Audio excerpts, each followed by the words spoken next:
Alrighty, guys, here we are with Katie and Kyler. We are here at the Armadillo Palace in Houston, Texas. This is our first in-person interview. It might not be the first in-person y'all hear, but this is the first one that we are conducting in person, and we are here with the man, Randy fucking Hoyet.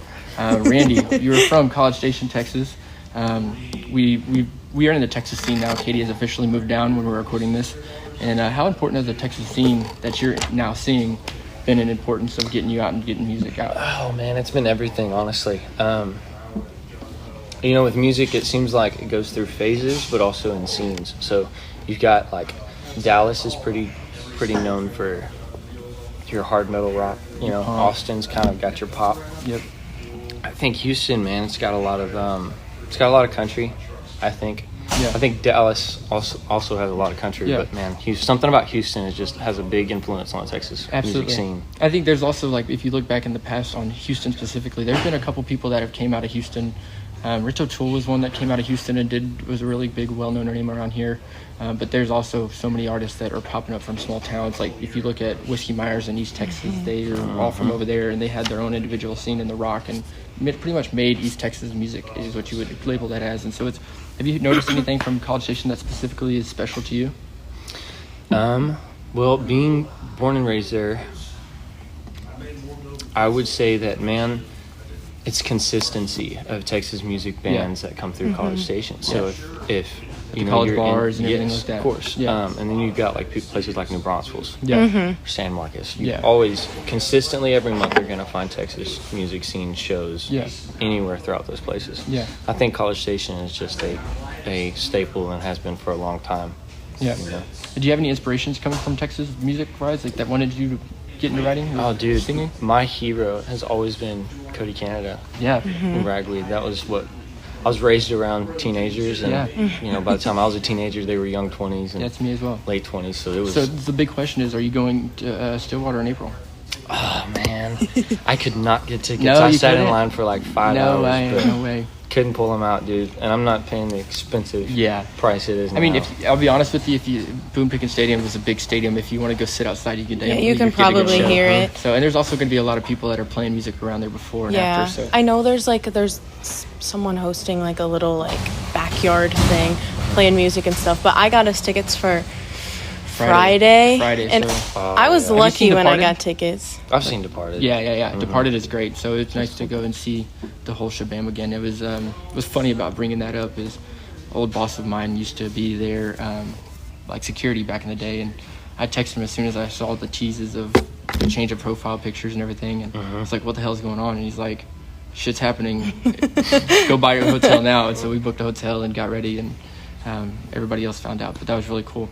Yeah, that cool, was man. crazy. Yeah. Like the 4 nights though. Yeah, that was like that's insane. But yeah, they've been, I mean, as far as I know, they have had such an imprint on the red dirt music because they're from Oklahoma, but they have this whole scene capitalized now from coming back and having their own due. So what was the record? I think George Strait holds it at Kyle Field. It was like 107. Yeah, 111. 111, I think. My mom and dad went, and we did not want to pay the prices. Yeah, those tickets were quite hefty, but that was definitely going to be. I think they have more people over the 4 concurrent days than they do. That's than what they do with that. If they could have a place that can contain that many. They would break. They would. They Isn't would. That insane? Yeah. Like all time. I think it was concert record. I think it was 60,000 per night. That's 240,000. That blows it out the water. Yeah. I mean, people say George is the king, but the king of red dirt is Cody Canada. Yeah, he's coming back. Like he's got it going. So really, it's going to be a good time to be up there and see the whole squad back together. It's gonna be really cool to see all the old. I would say I'm a young guy. All the old heads back up there getting drunk and shit. It's gonna be good because if I could go back and live a live album, my number one album I'd be is The Wormy Dog in 03. Like that would have been such a cool album to go see. Do you have a live album you would want to go see, like back in time, anything like that? Charlie Robinson at Billy Bob's. Yes, I always go back to that as well. That'll always be me. 2015. Huh? So William Clark Green 2015. William Clark Green coming out from over here. Where's that? At Cheatham Street, Rob? What's that? Was that at Cheatham Street? Which one is that? He did 2. He did 2 for the full show, and then he did 2. Yeah. I'd also like to see Robert O'Keefe at the Ryman. That would have been dope as hell. Yeah, that would be cool. But I don't disagree with you about Charlie. Yeah, that'd be a really good one. That would be a damn good one. What else? Favorite venue you've played since you started this? Because there's some probably ones that are touching your heart. The Tap, it's your hometown. Yeah, the Tap is always has a place in my heart. I will say that it wasn't my show, but my buddy Parker Ryan had me out, and we actually did it. We opened for Carson at Harry's. Harry's, That ended up, Rob, that sold out, right? No. It was closed? Somebody told me it sold out, but either way, it was really cool. It was bad. That's one venue I've not been to yet, and I don't think I'll probably be to the Rebuild. I wasn't blessed enough to go to Harry's, the original, but you missed out. I missed out. Yeah, we had 1,300 people in the building though. Yeah, that was awesome. It was really cool. I saw the pictures coming from that one. I was dope. Lately, we just got back from San Marcos with these guys at Green Hall. Yeah. And that was really cool. So this summer we went and did some shows with Katie. We did on the road stuff, and we went to, our first one was Billy Bob's, and then we went and saw Charles Wesley Godwin up at Billy Bob's, dressed him out for the show, and got backstage and took pictures with Charles. That was really cool. And then I was like, we got to take her to another one. So we went out to Green Hall the next weekend in Whitewater Amphitheater and saw all that. And we saw Jacob Stelly there. That was a really cool show. I love that guy. He's a great guy. I saw him here a couple weeks ago, and he's a damn good dude. He's awesome. Yeah, he is. Have you ever written with any of them? Parker or anything like that? Man, I used to live next door to Jordan and Stelly.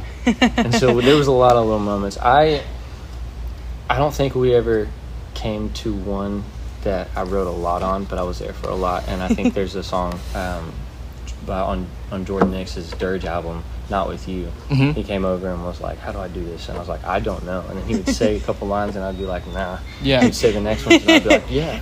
So I got some credits on that. Yeah, absolutely. But man, dude, Stelly and Jordan and Parker are my boys. Dalton Domino's, you know who that is. And Dalton has got such I don't know how he has the mind he has, and he's not in it for the money, and all the people has any cahoots with have just been golden nuggets, man. And as well you. I don't know how much if you have any relations with Dalton, but you're in that same scene of good friend, man. Good friend of yours. Yeah, he's an awesome dude, and he's got so much knowledge, and is not in it for the money. He's in it for the beauty of the sport, and he's killing he's awesome. He's a great dude. Go ahead. Along with like the favorite venue to play, who's also like your favorite? Not like favorite, but who's like cool and fun to open for that you've opened for? Cool and fun to open for. It is always a blast with these guys, Carson. Yeah. I will say that whenever we get to put a show together at the Tap, me and Parker or me and Stelly, I love those shows. Yeah. And I like doing shows with Jordan as well. But, man, I have to say that Green Hall has been the highlight so far. I mean, that was just a great time. Well, you just got back from Vegas, no? Yeah, that's gonna be your farthest out, right? Like that was far out. That's for you. cool. And, that was really cool to see. It was so much fun, dude. We didn't want to come back. I bet. Did you gamble? Like $600. But, I mean, nah, dude. My luck. I should have known. Yeah. Should have known. Yeah. So you were talking about your writing process, and how does that transpire for you? Do you just sit down and lock yourself in a room, or do you surround yourself with good people to help you write? How do you go about writing new music? Sound check, man. Sound check? Yeah, like a little while ago, I'll be up there and I'll play something. I'll ask them what do they think about it, and we'll try to put something together real quick just to put it in our heads for when we go back to the studio. Do you record your sound checks to where if you wanted to go back to it? Sometimes with our phone, like audio recording or something. Yeah. But, dude, that's kind of like with all of us, how we all live separately. Yeah. It's kind of the easiest to get together on a sound check. Yeah, sound check is the best time to throw some ideas out there. So do you write with your band as well? Yeah. A lot of it's in the studio. Awesome. The lyrics, everything that's out so far has been mine. But Jimmy, tonight he's playing bass, but he's usually guitar. He has a big influence on the guitar and the strings aspect. Gotcha. And then Chance on the left, he's also a guitar player. He's very big on the I don't know how to explain it. The ambiance, the stuff in the back that makes it sound complete. And, keeps it together. Yeah, and harmony vocals and things like that. Yeah. And then Ethan is actually like a tour manager as well. Yeah.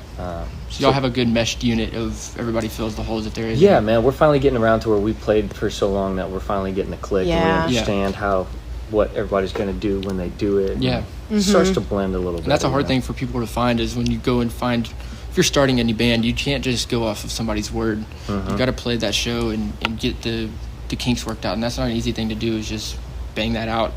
But after you play some shows and you get to learn everybody else's cadence, you really do get to pick up. And it's an easy thing for somebody that's catching a lot of shows. You get to see that, like that mesh between the band and see how they perform. Because you can go watch a new band and see that these guys haven't played together much. Or you can go see these guys are watching each other's chords on stage. They know where they're at. They know where they're moving. And that's an awesome thing to see. And I remember seeing that at the Tap, and y'all were just moving on stage fluidly. Like, y'all were in a cohesive unit, so it was really cool to see. Starting to get it, man. Starting to figure it out. It's cool when, like, you see an artist first start out, and then, like, after a couple months when they have their solid band, not, like, operating different people. Yeah. It's like, wow, they actually play good together. And it's also really cool to see, like, a professional band strip it down to an acoustic set and see the difference between them with backing and then them solo and how they improvise. And that's a really cool thing to see. And that's one of my favorite things. I remember seeing not Cody Canada, Cody Cannon from Whiskey Myers, and he did something on YouTube and where he had a solo and acoustic, and it was cool to see from a show to a YouTube acoustic. It was really cool to see. Yeah. As an artist, after like performing with your band for so long, is it weird to perform acoustic without them? No, it's honestly so much easier in a way. For me, at least. This is just my opinion. Yeah. It's completely different for other people. With a band, it's very like, we need to do it this way and have it done this way. Kind of like I said, get that that rhythm going. The acoustic shows, man, it's for me. I'm playing songs that everybody likes, and some funny songs, comedic songs, and then I'm playing some stuff that's really sad, and you can kind of do whatever you really want to do. Absolutely. How did you find your band? Did you go out and like search for them, or did they just come to you and be like, hey, this is what I can play if you need me? Or Chance, and actually him too, tour manager John Prusky, they played for a guy named Ben Kadlacek, and I was playing like I think it was like an open mic night. I think, is that what it was, John? Where? At what was that place called in the mall? Southerns? Yeah, it was called Southerns. It was a place in the mall. There was an open mic, or what do you mean? I think it was. Remember when you and Chance and I think either Ryan or Talking Connor? about when we met you? Yeah. Yeah, because we saw you playing there. Yeah, that's what it was. you're like, who is this guy? Yeah, I met him. You had to know who he was. I met him. We were like, hey, you want to be friends? Yeah, I met him. I met Chance, and started playing around with that band. And then later on, I met Ethan. Yep. And he started playing drums and doing the managing thing. And we did a lot of work in the studio together. And then his stepdad is Jimmy. Okay, gotcha. So that's his stepdad. Gotcha. That's the relation there. Yeah, dude. He's just been a guitar player that's cool. Was in like the glam rock in the 80s, you know. And so he's pretty cool to have him there. There's a couple bands out there that have got like I can't remember who we saw. Calder Allen.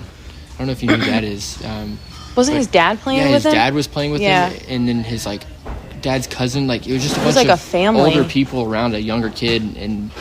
Not carrying him, but like you could see the support that they cast on the show, and it was really cool to see as just a viewer. Like the dude knows what he's doing on stage, but to have the support of people that have been in the industry for 20, 30 years, being up there to just do what they know how to do and help the singer as much as they can is really cool to see. Yeah.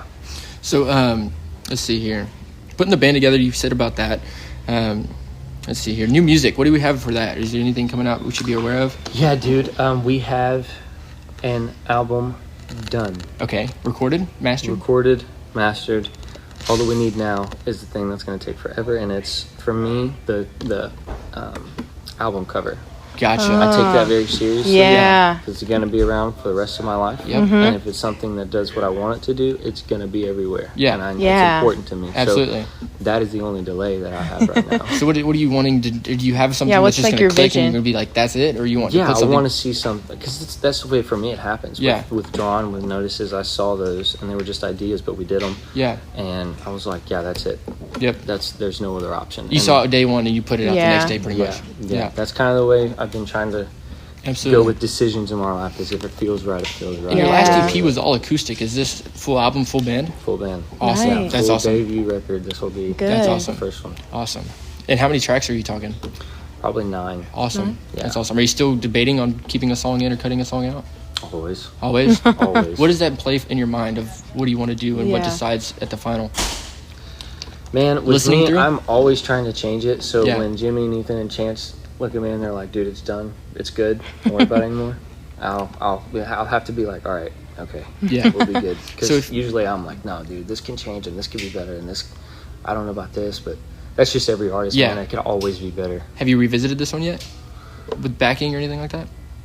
Yes, with Okay. solos Yeah. and, little Harmonies things, and but little stuff, but man, not too much, because one thing that's also big to me is every track, we did this in a way where it took like maybe a year to do all the tracks, but every month or 2 months we come back and we were doing it. So this is, and it's not also, we didn't just go and do it all at once. Yeah. This is also by track, it's like, this is where we were at this point, and this song is where we were at this point, and we all have a feeling towards that song of where we were and where we were playing, and like that sound check, we just come up with that sound check, so that takes us back to that. So every song is very important to us because of how spaced out it is.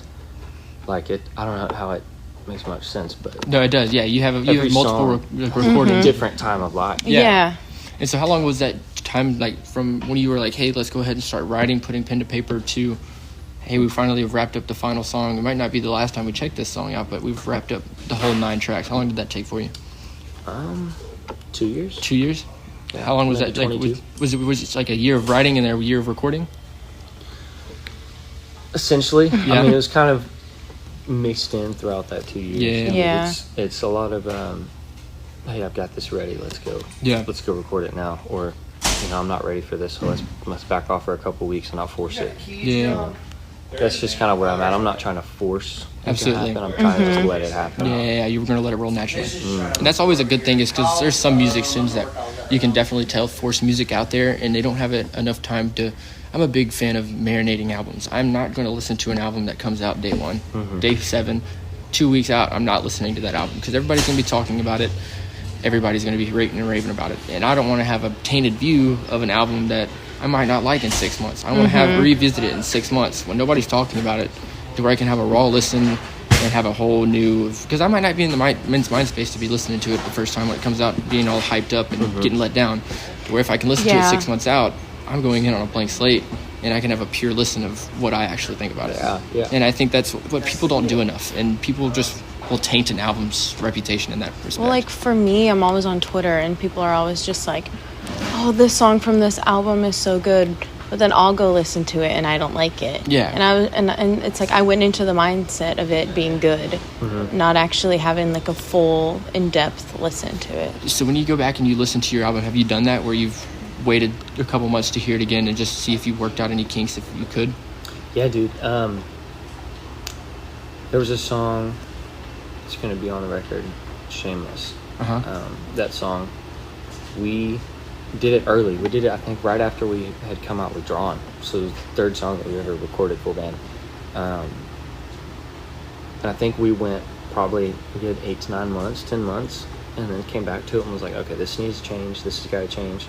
This could be a whole lot better, because through all that time we've been playing this song maybe 50 to 60, 70 times full band at shows, and it's like, oh, I like doing that. I like doing this. By that time, it's like, oh, you got to change it. Yeah. You got to go back and fix it. It's going to bug the hell out of you. So would you ever think about like releasing those work tapes, like even in like you don't have to have it on a streaming platform, but to see the progress between the first time you recorded a song to a finalized product? It doesn't have to be a month after your album comes out, but 5 years down the road, would you ever release work tapes of old albums? Dude, that'd be cool. I think that would be really cool. Yeah. I have a lot of audio recordings of when we write the songs, and stuff like that would be cool. I really appreciate the work tapes of albums, and seeing this is what it started out as going into the studio and what I wanted it to sound like, and then you can take a completely different song out of the same lyrics, and it's really cool to see. Yeah. I think that would be really cool. That's what I'm a big fan of, just to see the progression mind think of what they think of would be sounding better. Yeah.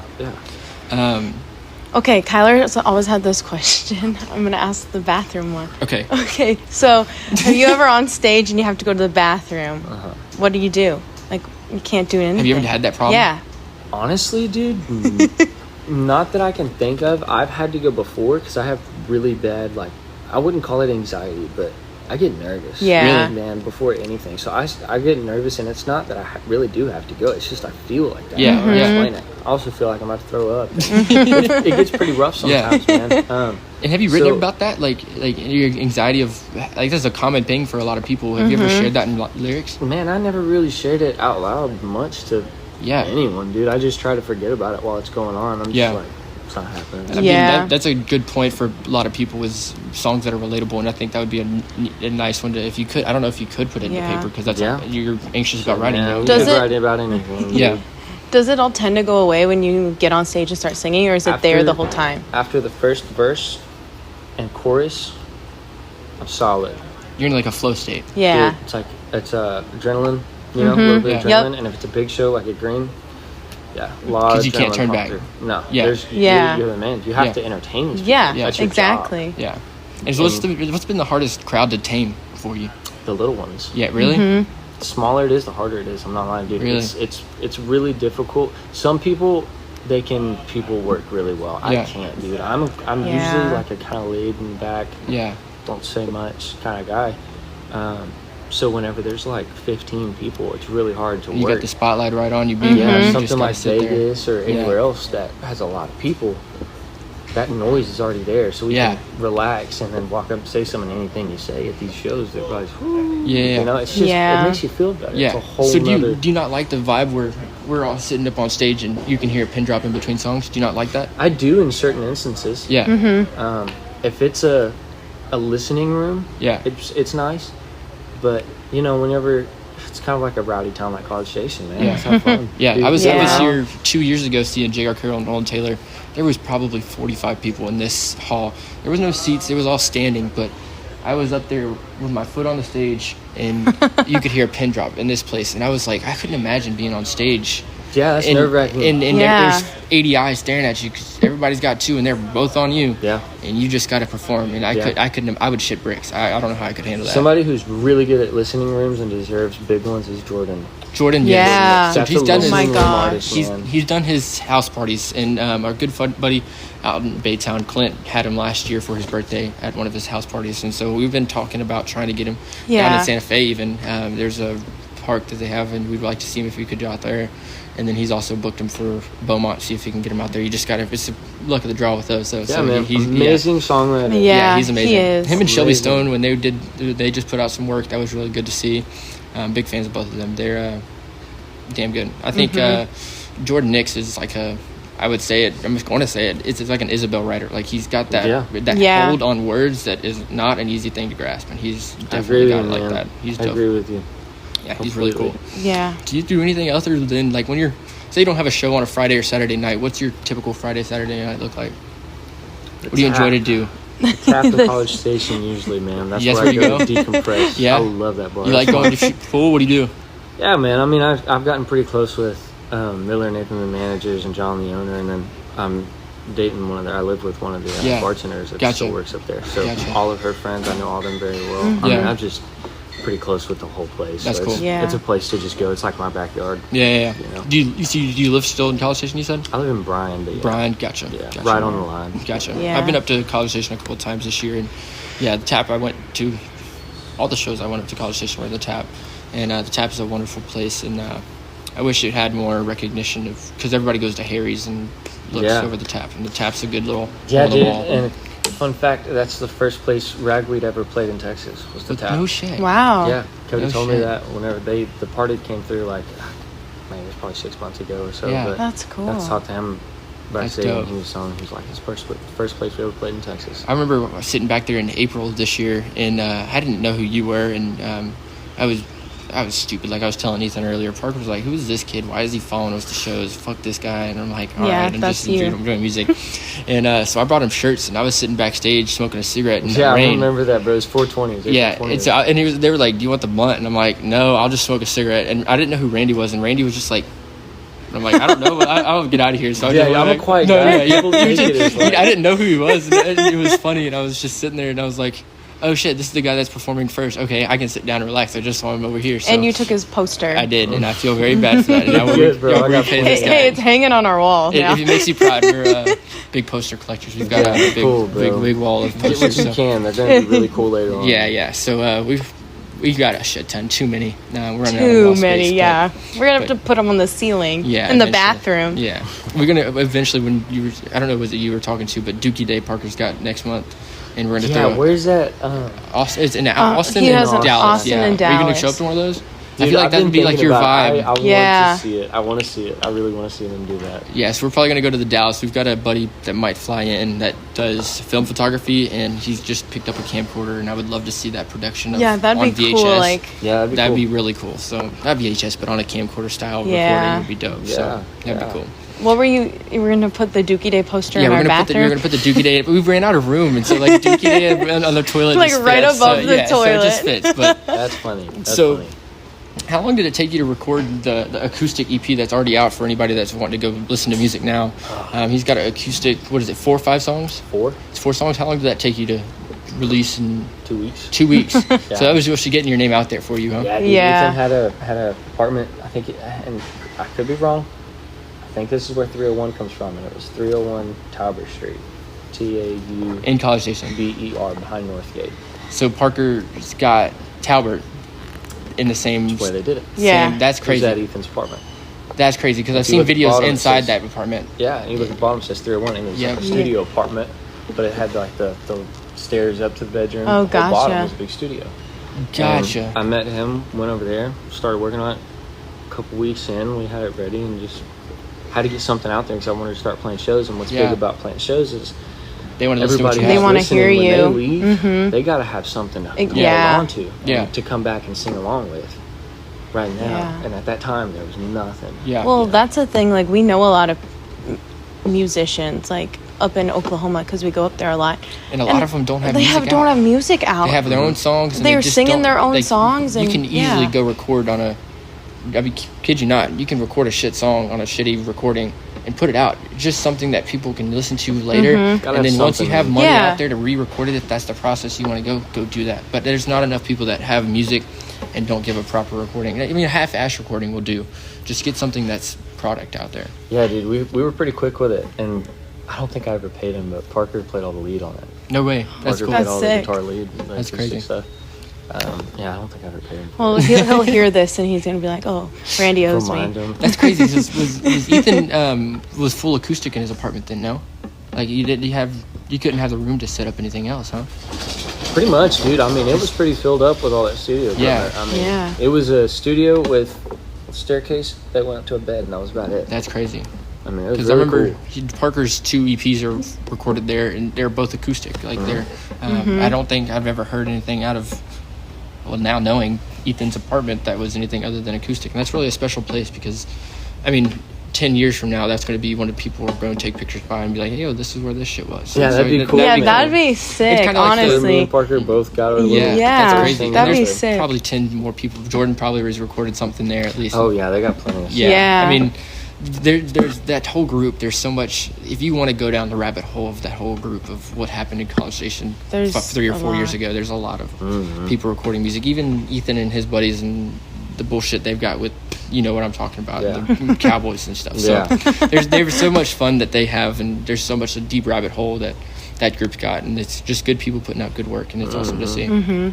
That's what it's about, dude. Is good people. Yeah. And if anyone gets a hint of somebody not doing the right thing or just not fitting in, dude, it's not gonna work. Yeah. You know? And that's just 301. It's not really all about talent, man. Yeah. Yeah. It's about the songwriting. How do you hang around beauty other of it. people, and it's about the music. It's about the culture of it all, man. Yeah, and I think too many people are enthralled in, hey, I'm gonna go be a country artist and I'm gonna go sign to Nashville and get royally fucked over by a label that has no regard for them. And that's not 301. 301's been pushing the hell out of y'all, and Ethan plays drums with you. You could go be out and finding a drummer, but Ethan's like, hey, I can slap some scans for you. You know what I mean? Like, he's a great dude. Yeah. He's been the drummer in all the studio work. Yeah. And man, he does a great job. Yeah, yeah, he's awesome. He's a good dude for sure. Love having him around. He's kind of the tour manager at the same time. Yeah, so he's a busy dude. Yeah, it's crazy. Okay, want to do the playlist question? Yeah, we can do that. Yeah. So we've got a playlist that we started since we started this. That anybody we interview, we ask them a couple of questions about what's on your playlist. Like, what's a song that you always go back to as a comfort song? Do you have anything like that you would go to? It can be small, it can be big. Like whenever I'm feeling sad, or anything. You can hey, I don't know what to put on. I've got a 2-minute car ride. This is the song I'm putting on, just to get you there.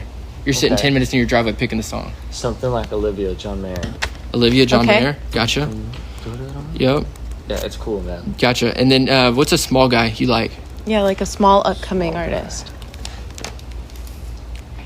Something that nobody's really heard of that she could really... I like the deep dives into random-ass people. Oh, yeah. You find the randomest artists, I I'll swear. tell you this, dude. My guitar player, Chance, he's putting together a record. Okay. And cool. I'm really proud of him for doing it, and I'm really excited to see what Last name for comes Mr. out. Chance?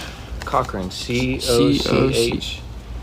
COCHRAN, I think. Cool. We'll find it. So, so how are you playing on that too? Oh, he's got me singing on a track. Oh, hell yeah. Oh, sick. Hell yeah. Is it duet? You're featured or are you Dude, singing he back won't vocals? tell me. I don't know. No, really? Sing me the song either. Gotcha. It's just like you'll just have to show up and find out. Gotcha. So you already recorded the audio for it and everything? No, I haven't done No. nothing. Nothing. Yet. I don't Gotcha. even know what song it is. Gotcha. That's hilarious. Yeah, That's I have no funny. idea. Does he have a plan of when it's going to be released or anything like that? I don't know about release because we're still in the studio with it. Yeah. But I think we're supposed to go do that in like March, sometime in March. That's awesome. Cool. That's awesome. So probably We'll be this on year sometime. Yeah, it'll probably be, by the time this goes up, they'll probably be Something close with to it. recording it, or we've already done recording it. We're in the process, but yeah, that'd be awesome to see.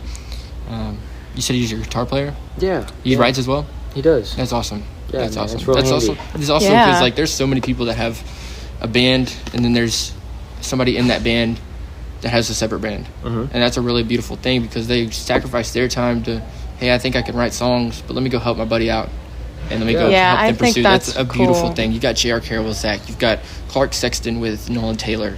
You Great have like songwriter. even like some of like Charles Wesley Godwin's guys. Yeah, like, they're all producers, yeah, and they all have their own own studio stuff. time with other people. It's and, like you're yeah. giving your like obviously like this it's like your full-time job being Yeah. with this person, but on the side you're doing your own thing. I'm such a music nut. I love people that sacrifice their time to help others make great music. That's a big thing for me because you can be the wallflower in a studio, but at least like Forrest McCurran, if you know who that is.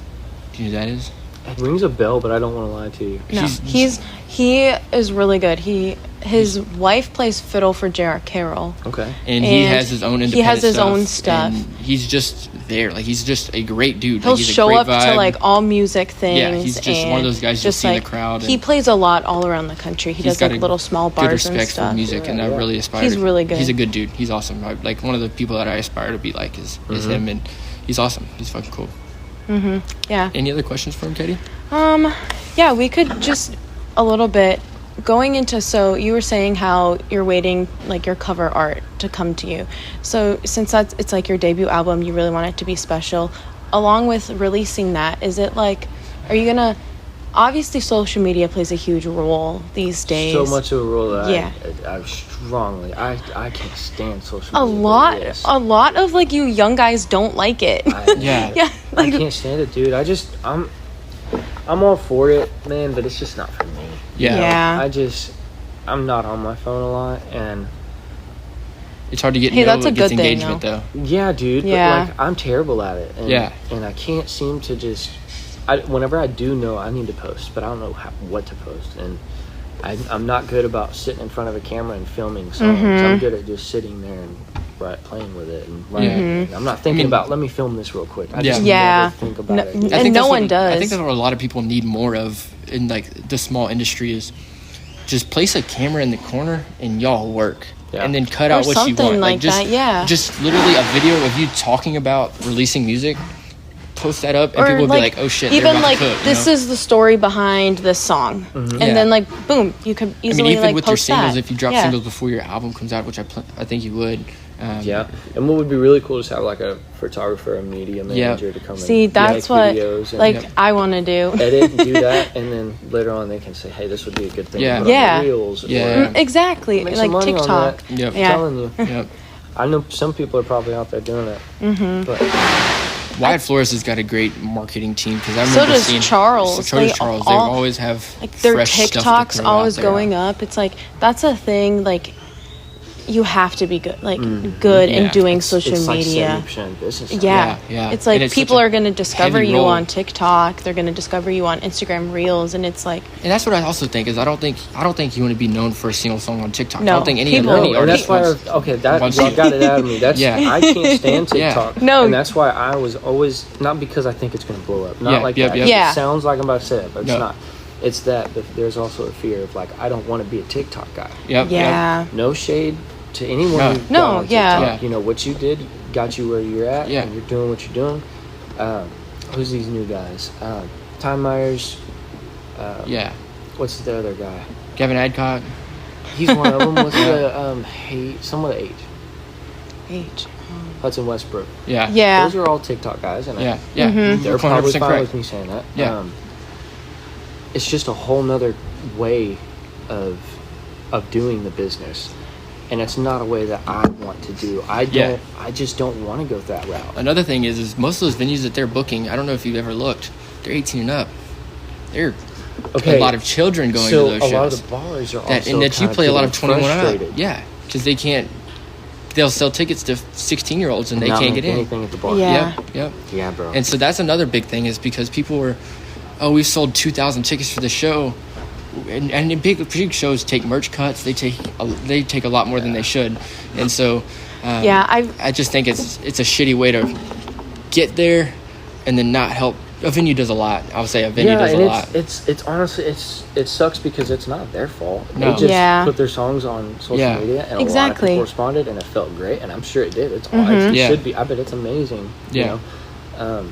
And that's a problem that they're not going to be able to fix. Yeah. Unless they put 21 and up, Yeah. and then you're risking sellouts. I'm sure that won't be a risk, but it's just another way of business. I went and saw Parker with Hudson and Canes, and I kid you not, I might not look like an old fart, but I'm an old fart compared to those crowds, man. Well, it was a lot of 14-year-olds It's a there. lot like, of what the young hell? girls Yeah, too. and like they don't. Yeah. This is your first concert, probably.